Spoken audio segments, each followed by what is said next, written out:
தவளை இளவரசன். ஒரு அழகான ராஜ்யத்தில் ஒரு இளம் இளவரசி வாழ்ந்து வந்தாள். அவள் மிகவும் அழகானவள். சூரிய ஒளி போல் ஜொலிப்பும் முடி, நீல வானம் போல் பிரகாசிக்கும் கண்கள். அவளுக்கு மிகவும் பிடித்த பொக்கிஷம் ஒன்று இருந்தது. அது ஒரு தங்கப் பந்து. அந்த பந்தை அவள் மேலே வீசி பிடிப்பதில் மிகுந்த மகிழ்ச்சியடைந்தாள். அரண்மனை தோட்டத்தில் ஒரு ஆழமான கிணறு இருந்தது.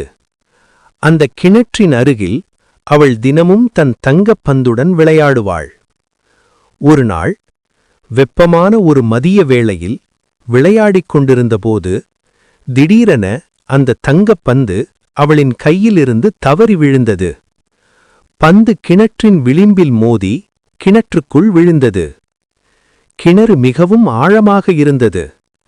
இளவரசி எவ்வளவு முயன்றும் அதன் அடியை பார்க்க முடியவில்லை. அவள் அழ ஆரம்பித்தாள். ஐயோ, என் தங்க பந்து! நீ திரும்ப கிடைத்தால் எதையும் கொடுக்க தயார். அப்பொழுது ஒரு மென்மையான குரல் கேட்டது. இளவரசியே, உன் கண்களில் ஏன் கண்ணீர்? என் தங்கப்பந்து கிணற்றில் தவறி விழுந்துவிட்டது. நான் அதை உனக்காக கொண்டு வருவேன். அதற்கு பதிலாக நீ என்ன கொடுப்பாய்? நான் உனக்கு முத்துக்கள், வைரங்கள், என் தங்க கிரீடமே கூட தருவேன். தவளை சிரித்தது. வேண்டாம். நான் உன் நண்பனாக உன்னுடன் உணவருந்தவும் அருகில் உறங்கவும் வேண்டும். இதை கேட்ட இளவரசி நடுங்கி, ஒரு ஒட்டும் தவளை என் மேசையில், என் படுக்கையில் இல்லவே இல்லை. ஆனால் அவளுக்கு தன் தங்கப்பந்து மிகவும் வேண்டும். அவள் அவசரமாக சொன்னாள்.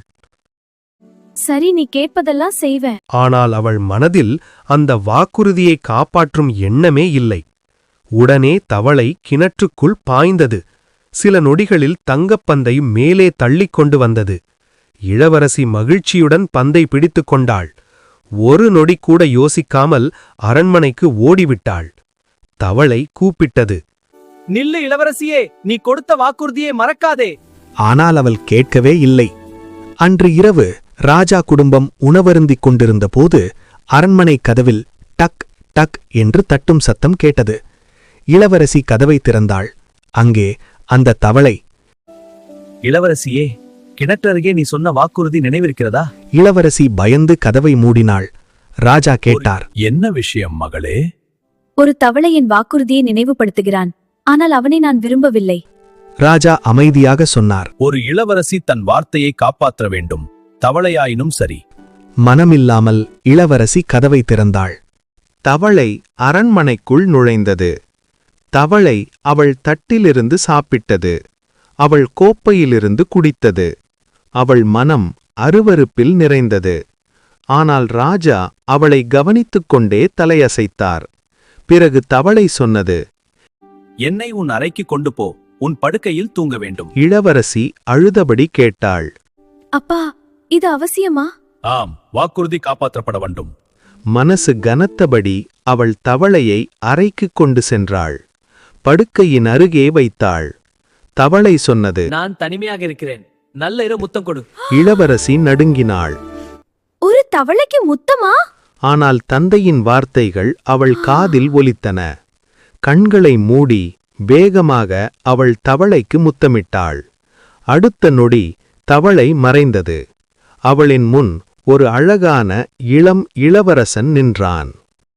நான் ஒரு சாபத்தில் சிக்கிய இளவரசன். ஒரு இளவரசி தன் வாக்குறுதியை காப்பாற்றி என்னை முத்தமிடும்போதுதான் இந்த மந்திரம் உடையும். நீ என்னை விடுவித்தாய்.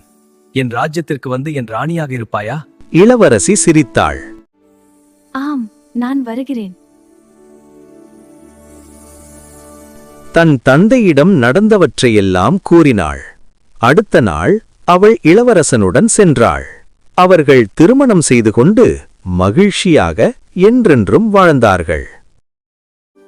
என் கதை உங்களுக்கு பிடிச்சிருந்தா எங்கள் சேனலை சப்ஸ்கிரைப் செய்யுங்க.